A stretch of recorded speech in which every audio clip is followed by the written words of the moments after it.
Hey guys, welcome to the Cameron AB show. I'm sitting down with Shahana Jan. Shahana, why don't you tell a little bit about who you are, your backstory? I know it's complex and it spans many different places, but just in a nutshell, who are you? My name is Shahana. That I feel like that's very strange for me to say. I'm still not used to it because I wasn't born Shahana. Oh, really? Yeah, I was born Natasha actually. And Oh. my name changed 5 times before it landed on Shahana from the ages, like, the name changes started when I was 6 and they went on until I was 10. I was born in Pakistan. Okay. I was born in the city of Peshawar. And I moved to America when I was 1. My dad got the USAID scholarship. So he, they kind of decide where you go. He was studying to become a geologist, so we went to the University of Iowa. So I lived in Iowa actually from the age of 1 till I was, I want to say 8. Yeah, I think I turned 9 in Pakistan. After that, my dad finished. He did his master's and then his PhD. And then we moved back to Pakistan. So it's funny because I have 2 siblings that are U.S. citizens because they were born here. And then myself and my elder sister are Pakistanis. And a lot of people ask us, they're like, why are you not American? Because you lived, over a certain number of years as a child. So Right. you could apply for citizenship. But my father at the time was very, I don't want to say patriotic, but he felt very connected to his roots. And so he said that I want 2 of my children to be Pakistani and 2 of my children to be American. But in his defense, like, this was pre 9/11, so he couldn't have imagined what that would eventually do. Right. But as I grew up in Pakistan and it came down to like reaching a stage where I wanted to go to college, I remember just like telling him, I was like, thanks for that, because if I Thanks. was a U.S. citizen, it would have been so much easier, and to Yeah. afford as well, because as an international student, if you're trying to come to America, your tuition is typically 3 times the amount of that which is offered to U.S. citizens. Right. So Huh. And so how did that kind of play? Okay, so backing up, how did acting get into the mix? Like, did well, you... I think I hate to be the cliche, but I've always performed since I was a child. Yeah, that's... It was just like it's just something that came to me naturally. I remember the first play I ever did. It was a community play from like a local rec center in Iowa. It was a Christmas play, and I remember it concretely because they were casting for it, and it wasn't anything great, but like it was the idea that I kept raising my hand. Like, they kept announcing roles and I just kept raising my hand and I didn't get selected for anything. And I remember there was the very last role. It was for the role of Merlin, and the person finally picked me and they said, do you know why we picked you? And I was like, why? And they said, it's because you kept raising your hand. Kept raising your hand. So like, that's something to keep in mind. Always raise your hand. Never stop. You might get Yeah. it. I felt very great because I was like, oh, my siblings ended up being peasants in the show while I had a role. Oh, well, look at that. But I ended up I kept through with that. I think I was a shy kid, but there was something about performing that I really wanted to keep doing. And in Pakistan specifically, I would say growing up, there was school theater. Mm-hmm. Like, there were performances in school. But at the time that I started, that was pretty much as far as one could go. Between 77 and 88, we had a military dictator who had an extremely conservative religious take on life, and he enforced that very rigorously in the government. Yeah. So a lot of our cinemas and our theaters were closed down. So it was in the 90s in Pakistan. I feel like giving this context is important. Yeah. In the 90s in No, Pakistan, go ahead. things started. People were a part of the film and TV industry, but it was still deemed immoral. The industry was deemed immoral because that was just what we were coming off of, Right. historically. It wasn't seen as something that you should legitimately look into. Not at all. Not at Yeah. all. And it's also, I mean, there's a lot of complex reasons why it became that way, but um, a lot of the theaters that had been closed down, um, which used to showcase actual shows, because we had a very progressive time in the 70s and prior, actually, before that, they basically became these theater houses where they would showcase extremely vulgar shows. They're called mudras, Okay. and they're basically where these companies will come, where they've hired women to dress scantily clad and to perform in extremely suggestive, provocative ways to a room that is full of men, right? And it still happens today too. Like, I don't want to lie and pretend it doesn't exist. It still exists, but it's definitely decreased. But the idea was that if you are in the theater, you're probably one of those women, Right. and so when I started acting, it was in 2004. I mean, professionally. Professionally. I was in 2004. I had, there was this show that had just happened. It was new. It was the first of its kind that I'd seen in Islamabad.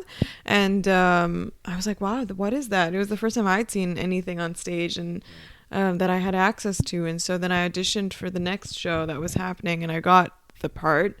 And I was 16. And I remember I had gotten a full scholarship to a school. It was an all-girls school, and I was finishing up my education, and when I was there, they actually found out. My mother got a call from the principal, and she said that we found out that your daughter is on the stage at night.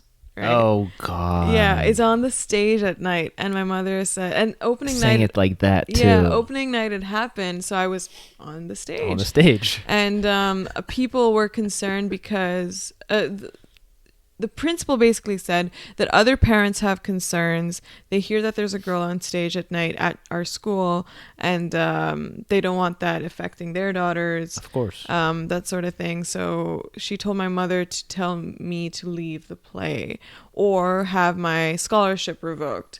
So my mother, while she wasn't altogether supportive of my decision to be an actor, and at that time she didn't even think it was a decision, she just thought I was doing something. But my mother we come from a breed of human beings that have a lot of pride. So she didn't have it. So I left school. So I'd actually completed my education privately. Yeah, I passed my exams all on my own, revoked it. Good for you. Yeah, and it's really funny because years later, the same school got in touch and wanted me to come back and direct a play for them.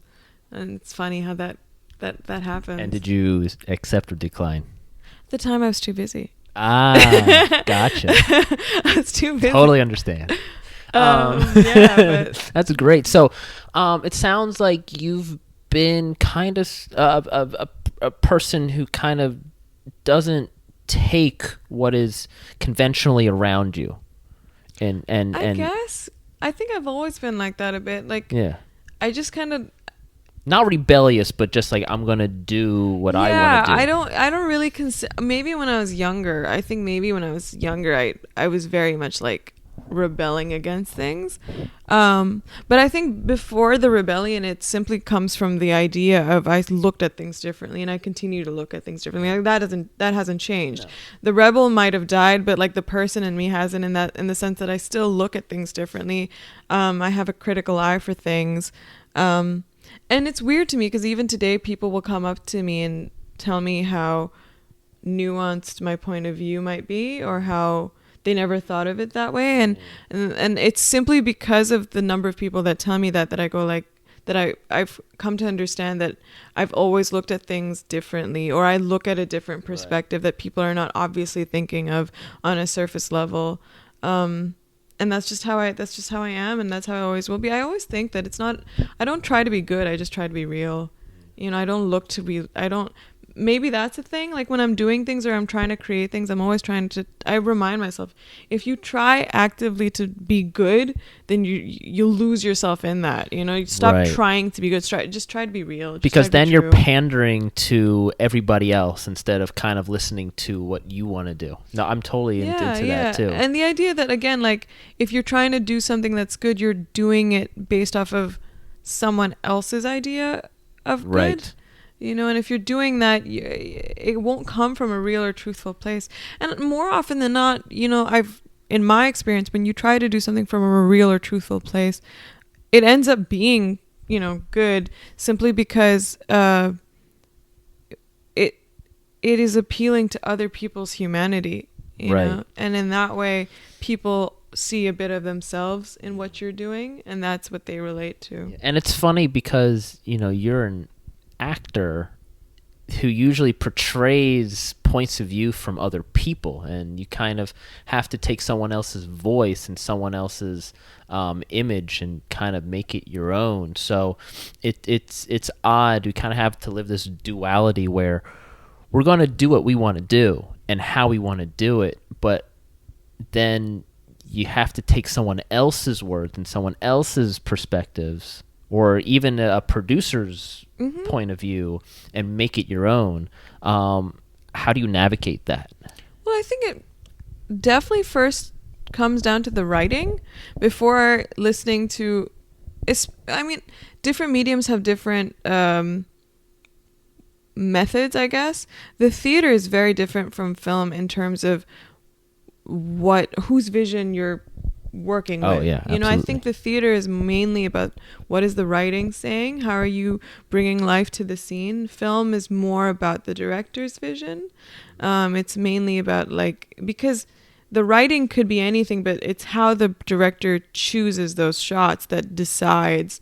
You know, this conversation that we're having right now the material could be the same, but how you place your camera will decide Right. how it feels. And how it's edited too. Yeah, exactly. And that's the film world, or that's Right. the television world. And the theater, it's not that. It's you and the words, right? That's why they say that the theater is mainly the actor's medium, because that's the medium where we breathe the most. Right. We're carrying all of it. TV has become mainly a writer's or a showrunner's world, because it's about the showrunner's vision and what is the writing conveying. And film has and always will be the director's world, because they're the ones who are snipping it. They're the ones who are filming it. Absolutely. But I definitely think that as an actor, when it comes to navigating material, it first and foremost is about how do we attach ourselves to the writing? How do we bring the writing to life? And I mean, if I have to be perfectly honest, Go ahead. I did a lot of theater growing up. Like I said, I started professionally acting as an actor at 16, and then after that, I didn't stop. I just kept acting, and I was fortunate enough to get all these great roles and parts and do all these great shows. But because of the fact that I didn't have formal training, I had developed my own kind of way of just dealing with a character. And in Pakistan, there weren't a lot of, and there still aren't, to be honest, there still aren't, to my knowledge, a lot of acting facilities or to teach or to train. There's some, but they're few, and so the access to training as an actor is small, and so you develop your own kind of method in terms of what you need to do, and I was fine with that, but my life really changed, or my perspective of acting changed, obviously, when I went to train for it. I always knew that I wanted to train, and I always say, because there are a lot of people that tell me that, you know, art is one of those things that you don't necessarily have to get training for. You know, if you have it, you have it, you know, and you can, that's how you can do it. And again, I would be extremely arrogant to say that training is the only way, because that's not true. There's so many actors, directors, writers that don't have a day of training, and they have created works of art. And that's 100% and totally okay. I always wanted to go to school for it. I just always wanted to go to school and train. And when I trained, I always say, in order to train, it's also just about being around like-minded people. You want to put yourself in an environment where we don't have access to that day to day. If I'm an artist and I'm an actor and I'm trying to grow, I might come across creatives or artistic people, but am I working with them actively? Am I creating with them actively? In the real world, you're not. You're not. When you're in class, you're around like-minded people that are trying to achieve the same thing or grow in the same way. And I think that helps any artist. Like, you need to surround yourself with like-minded people and and people who not only see what you're doing and maybe are doing the same craft, but are in a position to support you in that. Yeah, absolutely. Because especially in this world, I've heard so many artists say, my mom and dad or the people I went to school with just didn't understand, but I knew that I had to do it. And once I got into school or I got on set or with, whomever avenue that they went in, once they found their people, their group, everything just started clicking. Yeah. Because they realized that was where they had to be. Yeah. So you're 16, you get a few great roles. You're primarily more in Pakistan. Oh, I was in Pakistan this whole time. And so how did you make the leap from Pakistan to United States, and how did that work? Because I'm sure that was not an easy jump. It's not easy. I think it's also because, like I said, as a child, I was in America, so I knew it existed. The fictional land of America existed. And I think because I was exposed to the media as a child, just through watching things, I always knew America existed. I knew that I could go back to it in some way. Getting back to it was hard because I wasn't a U.S. citizen. And like I said, post 9/11, everything changed in the world. And we're feeling, the repercussions of that even today.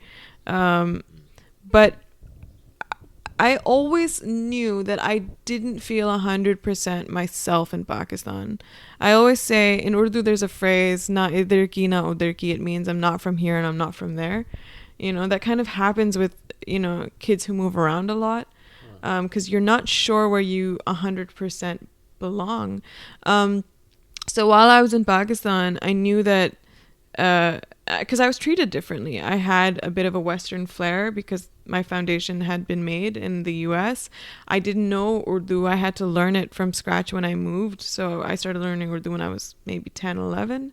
So I always knew that I wanted to get back to the US and to work here.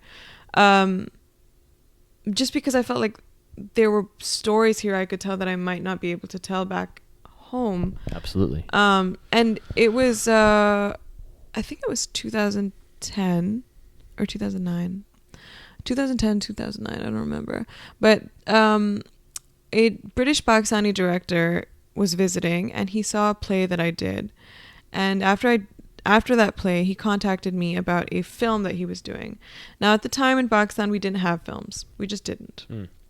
Because we hadn't, like I said, we had a thriving industry prior to the 70s. And in the 90s, I want to correct that statement. We did have films, but they just weren't good. Right. And again, like I said, they weren't considered respectable. And they weren't legitimate. Yeah, they were playing at cinemas, but they were, again, respectable families wouldn't go to watch. Gotcha. You know what I mean? They just weren't good. They were they were hammy. They were crass. And like I said, there was always those item dance numbers where it's just thrusting women. Yep. So so we didn't have an industry that we were proud of or we could actively go and watch. So this British Pakistani director came. His name's Hamad Khan, and originally from Pakistan but lived in the UK. He had written a film and he wanted to direct and produce it, and it was called Slackistan. And it's very Richard Linklater inspired. He wanted to make this film, and so he contacted me. I think it was via social media at the time. This was back in the day when Orkut existed, and that's what he contacted me on. And he said, we'll do a screen test, etc. And so then he came to Pakistan and did the screen test. I got the part, and it was great because a bunch of my friends also got the part. It got their parts in the film. So it was the story of 5 fresh grads in Pakistan who come from the upper middle class to the elite. So we are a tiny minority of the country, and how a lot of these guys, especially in Islamabad, they will become they'll graduate, they'll go to fancy colleges, but once they're done, they don't know what the fuck to do with it. They're slackers. Yeah. Right.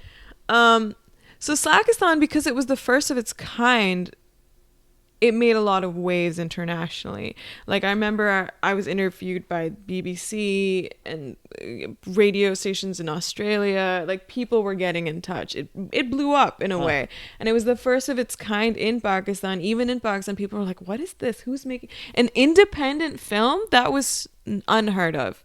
Completely unheard of. That didn't have all those crass items in it. That was just a story about these 5 kids, right?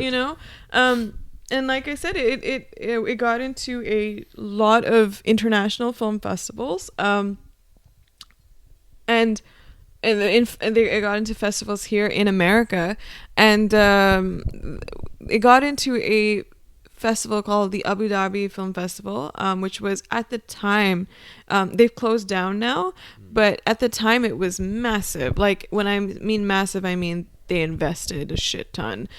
They had all of the biggest names there. Like, while I was at the festival, everybody from Clive Owen to Adrian Brody to oh my god, why am I forgetting her name? Julia? No, not Julia. Damn, it'll come back to me. Oh my gosh, she's so famous. I can't believe she was in Silence of the Lambs, the new one. Redhead, a really famous actress. Oh my god, I'm so stupid. I can't believe it. You're not stupid. Don't worry. I'm blanking on this woman right now. That's okay. There's so many names in the industry that I forget names all the time. Yeah, I don't know why. Because you see them as their character. Yeah, she was in Blindness. She was in. Oh my god, I can't believe it. She's so gorgeous too. Oh man. Okay. It's gonna bug the shit out of me. Hold on, let me tell you. I won't be able to move on until I know that's all right. What this person's name is. But yeah, it was a huge festival. And our movie got into it. And what was really cool about it was the fact that, like, I mean, I remember our film was in competition with an Adrian Brody film. That was weird and crazy. But that was the first time. Julianne Moore. There you go. There we go. Julianne yes. Moore. Yeah. Yes. So Julianne Moore was there. And like, I got to see these people up front in real life. This was the first time. And to me, it was not just about seeing them up front and real. I wasn't seeing them as a spectator.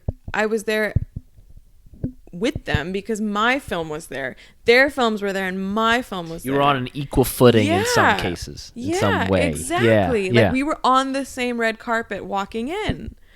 And that just blew my mind, right? Because I was, this was the first time I'd been abroad in this way for a film festival, and coming back to the idea. It wasn't about the festival was very glamorous, but it wasn't about the glam that really got me. It was being in these rooms with, again, like-minded people who understood film, who understood storytelling, who wanted to pursue it, who had the same zest. And also were at a high level of that. Yeah. And that's very hard to get to. I mean, you can find people who love film all the time, but finding it at that level, that's different feeling. Yeah. I mean, man, it was amazing. I met Matt Reeves. Uma Thurman was there. It was just like, it's chaos. Yeah. So why is it not around anymore?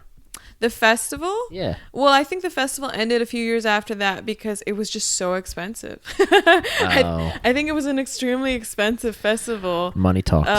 To keep running. And I think the Abu Dhabi had its own festival, but Dubai had a separate festival. I think they were just competing. And it was just too much money to keep sustaining. I mean, I remember the amount of money they invested into that thing was just ridiculous. I can just imagine. But I mean, again, the more important thing about that festival was and just the general exposure that the film got was just the affirmation to myself that I wasn't a little girl in Pakistan that was disconnected, that there was more out there, and that before this film, I felt like making a film seemed like a gargantuan task that was only for the masters.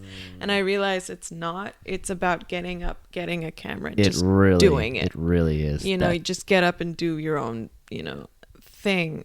The film itself was banned in Pakistan, so it didn't make sense. How fitting. Yeah. The censor board did not approve of it. You can't make jokes about the Taliban.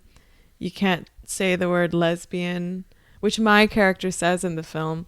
And the context was this. I'm here talking to my best friend about my boyfriend, and he's being a complete dick. So my character says to my best friend, I'm like, oh, I should have been a lesbian. And then we laugh. And that's a problem. That is big no.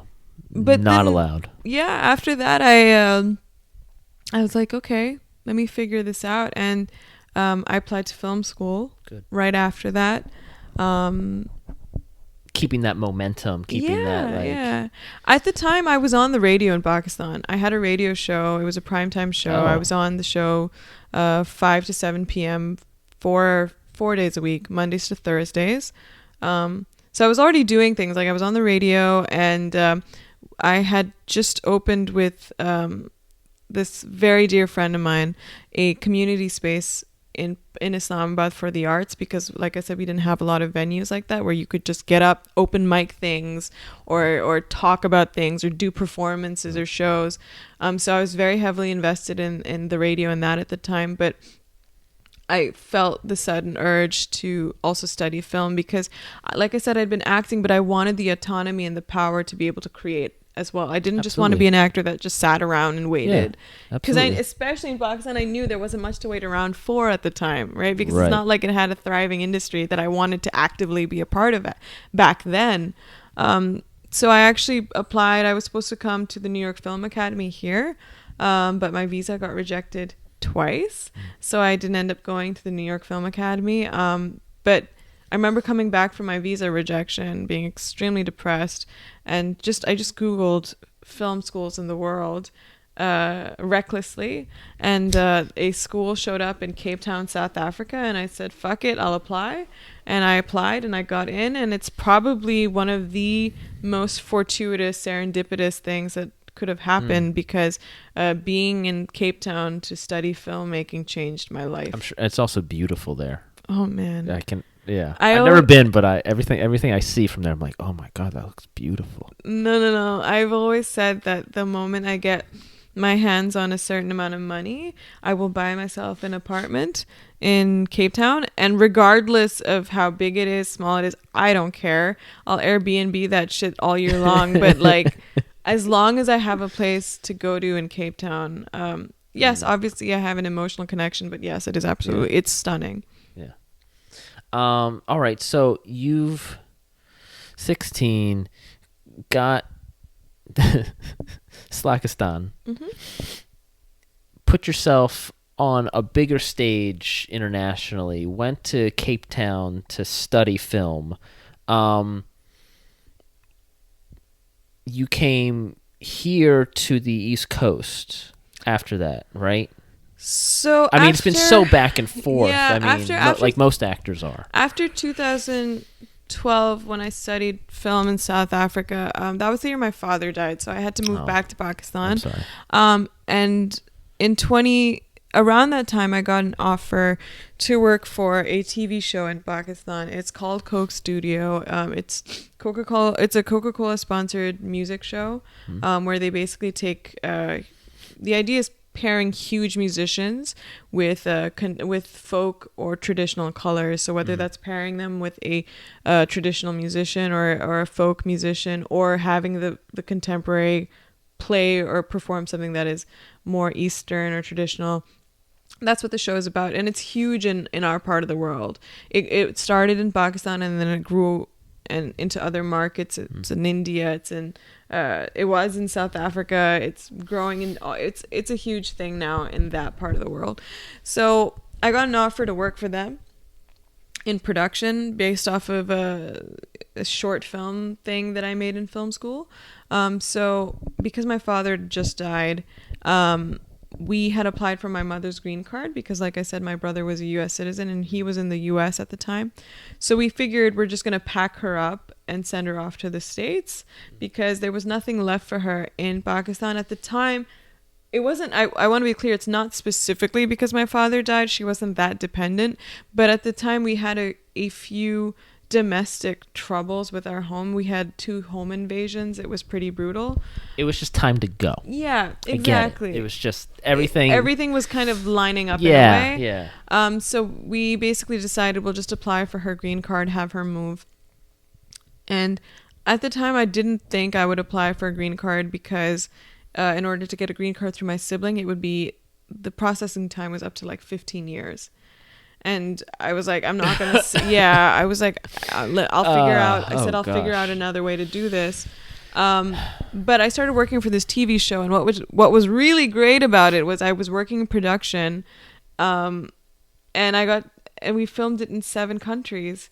So I got to travel. Oh, that's amazing. Yeah, I got to travel to a bunch of countries, and interview musicians from across the globe and create for them and create music in different parts of the globe. And so it was a fantastic. That's amazing. Yeah, it worked out. Like 2013 was amazing. I got to work with the best musicians of my country, and I got to work with musicians across the globe. So that was really cool. But during that time, I ended up saving a lot of money. And when I was done with the season, because it's a TV show, so it works by season. Mm-hmm. When I was done with the season, the question was like, do I want to stay here? What do I want to do? And I'd saved up enough money to apply to school because before that I couldn't. So after the film school, right? So I was like, okay, let me try America again. I had a weird relationship with America because I'd been rejected twice, so I was like, I don't know if I don't know. But I told myself, okay, apply. Just do it. So I applied. I got in so I went. It's the Lee Strasberg Theater and Film Institute. Okay, yeah. And ever since I was a child, I wanted to go. So I got in, and I was like, okay, but again, getting in is not enough for a Pakistani. You have to get that visa, right? Because what's the point, right? So I went and I applied for my visa, and I got it this time. And yeah, I remember I took it as a huge sign. I was like, because again, if you get a visa, that means you're going. Like, take that sign and run with it. It means you're supposed to go.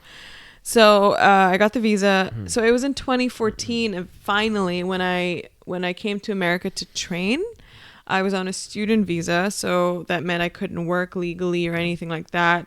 So I trained for a year at Strasberg, and then after that, I had the option of staying on for another year to do a 2-year conservatory versus a 1-year conservatory.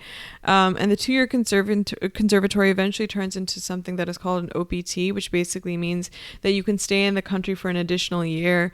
But you can work as an actor, but it's very limiting in terms of, there's a lot of regulations around it. So I figured, okay, do I want to spend more money studying a second year and going down that path? Or do I want to apply for my O1? Now, your O1 is what... This is all technical stuff now. Yeah. They call it an artist visa. That's basically the colloquial term for it. But if you Google it, I'm not even kidding. It literally says it's a visa for individuals with extraordinary ability. So it's not... correction. Let's be honest about what Americans call us. They don't call us individuals. They call us aliens. So it's for aliens with extraordinary ability. Yeah. I actually have a lot of experience with this because I used to be a ballet dancer. Well, I still am, just in a different way now. And in many ballet companies that I was with, I had many coworkers who were from everywhere in the United States, and they were always fighting this visa battle and getting these different types of documentation so that they could stay in the States. I remember dating somebody, and one of the main reasons why she went home was because her visa ended.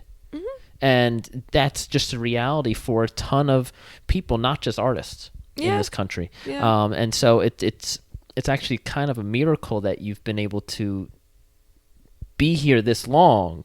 Yeah. Doing what you love to do.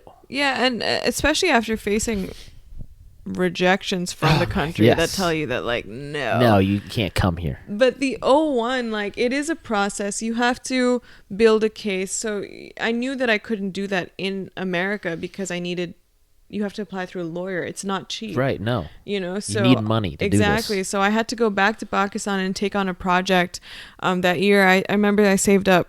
I needed basically $10,000 in order to make this entire thing work. Mm-hmm. And so I took on a project that paid me exactly that. And I said, okay, it's paying me $10,000. That's what's going to go for it. And yeah, Perfect. I applied through a lawyer here in the U.S. You have to build a case for your O1. You have to prove your stuff. You have to prove that you're legitimate in what you do. But yeah, it took me, I think, 6 months to just build the case. Yep.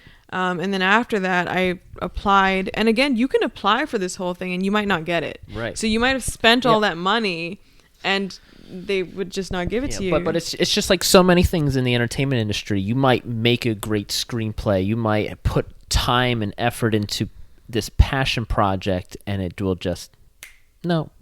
We don't have it. Yeah, it's not for us, or it's not going to make us what we think. Yeah. But yeah, the final move to the U.S. was 2016 when I got my visa and I was allowed to move here. The O1 has a stipulation that it's a 3-year long visa, and then after that you can extend it, and it eventually leads down to a green card, but it's like you have to extend it and you have to keep proving yourself is my point. You have to keep proving it. But if in that time I started dating my husband, who is an American citizen, and then we got married, and then I got my green card in June of last year. So now after all this time, I finally feel like I'm a human being that doesn't have to be worried about, getting kicked out. And even that, depending on the current administration, you never know, right? You never know what's going to happen next. So the moral of the story is marry a citizen.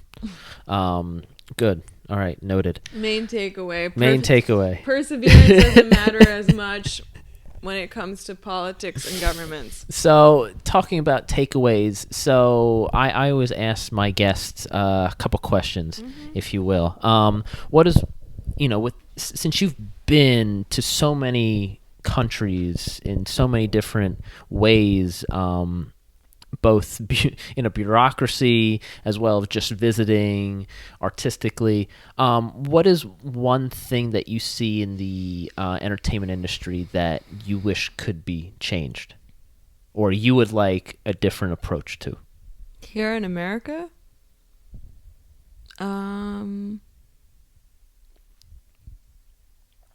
It's a tough question, I know. I guess what I'd want to see changed is, I understand the systems and why they're in place, but I think I would change just how we're perceived, I guess.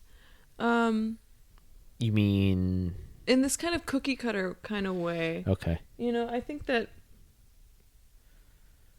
at least one of my struggles being here is definitely a lot of acting is based off, at least in film and TV, it's based off of your headshot, right? It's basically based off of what you look like. And a lot of times they don't care about anything beyond that, Yeah. Do you look the part? Yeah. That's the first thing. That's kind of it. Do you look the part? And, don't get me wrong, I direct, so I understand the idea of fitting somebody's vision or somebody's thing. Do you want to turn that off? Is that going to get in your way? No, I think we should be all right. Okay. It's okay. I mean, I can always turn it off. I think that, like... You can do it through your phone. The Nest app, Look at you. Such a sophisticated So sophisticated. Or lazy, either way. Yeah. Stop it. I I think it's more about just perception, because I don't mind the systems as much, because it is a full industry and you need to have some systems in place.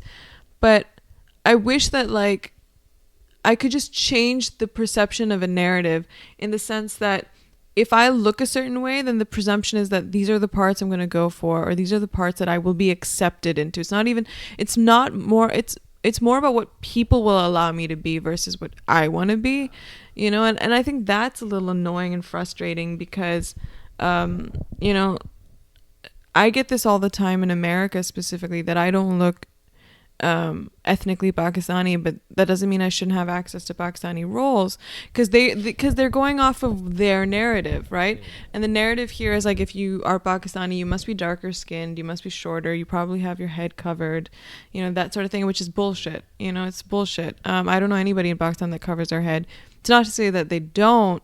It's just, again, you need nuance, right? And it's a perception from outside. Yeah. Yeah. And that's unfortunate. I think a lot of times we in the entertainment industry, we look at somebody from the Middle East, even though it's a very vague term. We kind of assimilate that with, all right, hijab, or we have a certain image of that without here doing any further research. Exactly. And so again, you understand why certain things are put in place and why things happen. You just want a little more authenticity with how they're showing. And also just kindness, I think, because there's so much in this industry that I understand is time sensitive. Everyone's like, audition in and out, or like you're meeting somebody in and out.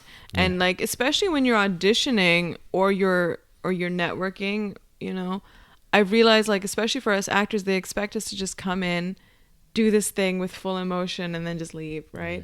I don't want to shit on the mechanical nature of it completely, because I understand the need that if you're an actor, you need to be able to deliver efficiently. I understand the efficiency of it, but I wish that people were just kinder and nicer about it, and understanding that while there is a mechanical side to it, actors are also actively being asked to be emotionally vulnerable. We have vulnerable, it's the weirdest industry, where they expect us to have the thickest skin possible, but to be completely soft and vulnerable inside. And it's hard, because a lot of times, in order to be vulnerable and take on those kind of emotions that you're required to present in an audition, you kind of have to show trauma, or be traumatized in some micro way, or take from something that was very traumatic. And it's very hard to kind of turn it on, turn it off in any circumstance. Yeah. And like I said, I think that's a balance that we as actors or artists also need to figure out, because again, when it comes to fast-paced things like television sets, where you get hired to do something, they want you to come in, deliver, and then go, right? And let's say the scene is something extremely traumatic. You need to have the professionalism to come and deliver that extremely traumatic event and then leave, right? But I think when it comes to the rooms, or the people who are making these decisions in terms of which actors to let in, which ones, I just wish that there was a little more consideration and kindness about, you're asking artists and you're asking human beings into these rooms. And I mean, I think another thing I don't know how one would change, but cities like New York City, where they're known, the reputation is to be the golden home for artists, right? But they've made it so that artists cannot live there. So it's like, why pretend to be the home for artists, but if artists themselves cannot afford to live in New York City, that's just hypocrisy. Right. It's like, you can't have it that way. It's like, you can't promise us, where we will take you and we will help you. And I think that reputation of New York is also just a thing of the past. Maybe it was that in the 70s or 80s, but not today. Right. I know too many artists that have quit because of it. And I know that a lot of times that there's this kind of mentality that, so-and-so is a trust fund kid, so they're able to pay for a condo in Soho so that they can be around and go to every single audition they need to, or so-and-so has a lot of money, and so that's the only reason why they get to stay in this business. And there is a level of truth to that, but I'm a firm believer in empathy, and that we all have our own thing that we deal with. We all kind of have our own shit that we have to push through in order to get to another level. Because I know a lot of people who have had a very easy way to go into auditions, but they didn't have it, or they didn't have that thick skin, or they couldn't convey certain emotions. And it's very hard, even when everything is seamlessly easy for an artist. It's still extremely difficult. Yeah, but we still love it. And speaking about loving it, what is something in the industry that you can't live without, or something that you can't find anywhere else? Well, I definitely think, at least so in theater, what I love about theater is the dramaturgy. Because theater allows a conversation. So it feels like when you go for rehearsals, because of the dramaturgical aspects of it, you definitely feel like you have the time to sit down and have a conversation. And there's if you have the right director, there's a lot of trust in theater, where the director comes in to have a conversation with you, and you're exploring these amazing ideas or concepts that come from the material, which come from the actual work, and then you're putting that into your own work. So it's an enlightening thing. It forces your brain to exercise muscles that it doesn't do on a day-to-day basis, because life is just life, right? Things are happening to us in life, but we're not internalizing it and expressing kind it. of take a lot of that for granted, and then to actually sit down and kind of map it all together and say, oh, I actually process so much more than what I've ever thought possible. Yeah, absolutely. And you have to convey that to an audience. Yeah. Good. So I love exploring that in the theater. When it comes to film, or when it comes to just anything digital these days, I would say I really enjoy I love editing. So that's one of the things I was double majoring in. So like if we were on set, I'm definitely the person that enjoys, there are different types, right? Like there's some people that love sets. They just love it. They love the filming. They love that part. I love the editing. I love piecing things together. There's something magical about piecing a story together, to me, that is exciting and fun. So I definitely love that part. As a director, as a storyteller, I like seeing that bit. Pre and actual production is actually intimidating to me, but that's because that's the planning. But and so much of the planning goes out the window once you actually start. Yeah. You plan with the best of intentions. Like I said, I have a lot of production experience, especially as a production manager. So you plan with the best intentions. You put everything on paper, and it's not to say that your preparation is not useful. It's definitely useful. It's definitely good to keep you on task. But on set, it's a different energy. It's a different vibe. There's an excitement around it, no less. I mean, absolutely. Yeah. The cameras are out, right? Cameras are out. Lights, and camera, action. Let's go. Let's go. So there is that excitement about it. But the person that I'm the sucker for, like, now that we have all the footage, what are we doing behind closed doors? What are we setting the mood, setting the tone? I think that's where the magic for me comes through, of creating something. Very cool. I'm trying to rack my. There's just so much that we could talk about. Before we leave, are there any like real nuggets of advice or wisdom that you would like to give? Let's say a younger actor or somebody else in the field. Well, I think talking about what I was saying earlier about how my perception of acting changed once I started training. Because like I said, before that I had my own method, but when I went to school, I realized, and again, I always say, and we know this, that every artist has their own approach, and it's all valid. Whatever gets you the result, right? Whatever gets you there. All roads lead to Rome, kind of situation. Yeah, exactly. It's totally okay. But one thing I realized, especially at Strasbourg, because they focus very heavily on the method and on Stanislavski and bringing yourself to the room, the whole notion of you having to become someone else, or you having to become another character, this is a different human being. Now through schooling, like, my approach is different. It ties back to the idea of empathy, that no character is too foreign, because if you can bring yourself to that character, that's what'll take you there. It just takes a dose of empathy. So whenever I take a role on, whenever I take a character on, I look at it as not this other human being that I have to embody. It's more about what about this character can I tie back to myself? What about this character? What is this character going through that I've experienced? Because if I can bring the reality of what my life has brought to that character, then to me the character becomes real. Wow. Yeah. So it's not me putting on someone else's glove. It's me. It's me in those circumstances, but bringing myself to those circumstances. So for me, it's and one could argue, but what if you're a vivacious human being, but you have to play somebody shy, and then I have to say, but I felt shy in life. Yeah.